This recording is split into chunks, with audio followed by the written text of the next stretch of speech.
Hello বন্ধুরা, আমি শ্রীনন্দা। অন্নপূর্ণা পুজো পরিক্রমায় গিয়েছিলাম লেক কালীবাড়ি। লেক কালীবাড়ি অন্নপূর্ণা পুজো খুব বিরাট করে হয়, খুব সুন্দর আলোকসজ্জা। দেখো তোমরা, আমি এসেছিলাম দেশপ্রিয় পার্কে নামলাম। দেশপ্রিয় পার্ক থেকে লেক রোডের দিকে যে রাস্তাটা যায়, সেই রাস্তা ধরে আমি এখানে আসি।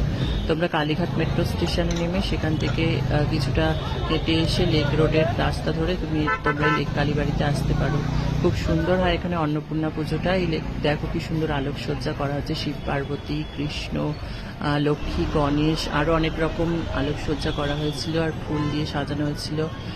চারপাশটা প্রচুর আলোকসজ্জা করা হয়েছে আর সুবিশাল মণ্ডপ আর প্রতিমা।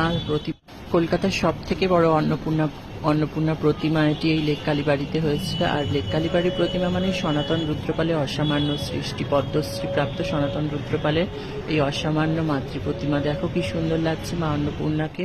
পাশে মহাদেব ভিক্ষারত অবস্থার, মা তার হাঁড়ি থেকে ভিক্ষা দিচ্ছে।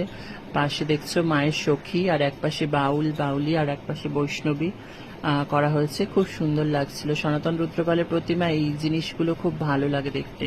আর এই লেক কালীবাড়িতে অন্নপূর্ণা পুজো, গণেশ পুজো, সরস্বতী পুজো, দুর্গা পুজো, জগদ্ধাত্রী পুজো ইত্যাদি অনেক পুজো হয়। প্রতিমাগুলো খুব সুবিশাল হয়, আমার ভীষণই ভালো লাগে। এখানকার কোনো পুজোই আমি মিস করি না। আর এখানকার অন্নপূর্ণা পুজো না দেখলে তো আমার অন্নপূর্ণা পুজো কমপ্লিটই হয় না। দেখো মাকে, দেখো কি সুন্দর লাগছিল। কলকাতার সব থেকে বড় অন্নপূর্ণা পুজো এখানে হয়েছে। আর মায়ের সখী, দেখো সবার সাজগুলো কি অসাধারণ। মায়ের হাসি মাখা মুখ, আর পিছনের সব থেকে ভালো লাগছিল যেটা পিছনের চালচিত্রটাই ঠাকুরটাকে আরো বেশ সুন্দরভাবে একটা রিপ্রেজেন্ট করেছে।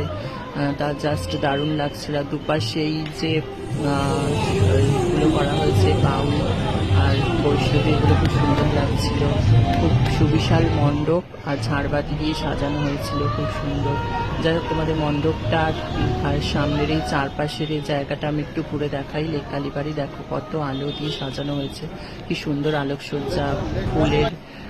দেখো ইনি সাধক, ইনি করুণাময়ী কালীমাকে প্রতিষ্ঠা করেছিলেন এই কালীবাড়িতে।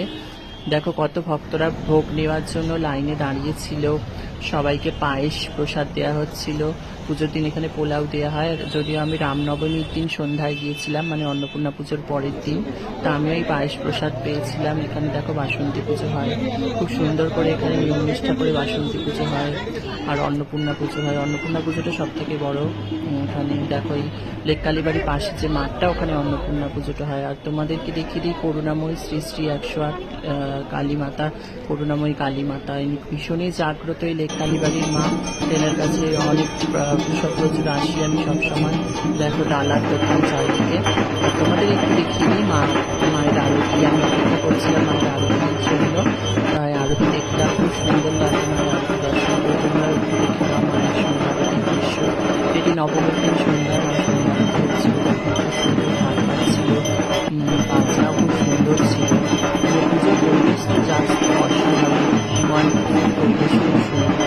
লেক কালীবাড়ির অন্নপূর্ণা পুজো দর্শন হলো। আশা করি তোমাদেরও ভীষণ ভালো লাগলো এই অন্নপূর্ণা পুজো। বন্ধুরা, এটাই আমার অন্নপূর্ণা পুজো পরিক্রমার শেষ ব্লগ। আশা করি তোমাদের খুব ভালো লাগলো লেক কালীবাড়ির অন্নপূর্ণা পুজো। তো তোমরা আমার ভিডিও দেখতে থেকো আর অনেক অনেক ভালোবাসা দিও। তোমাদেরকেও আমার অনেক ভালোবাসা। সকলকে অনেক অনেক ধন্যবাদ। জয় মা অন্নপূর্ণা, জয়।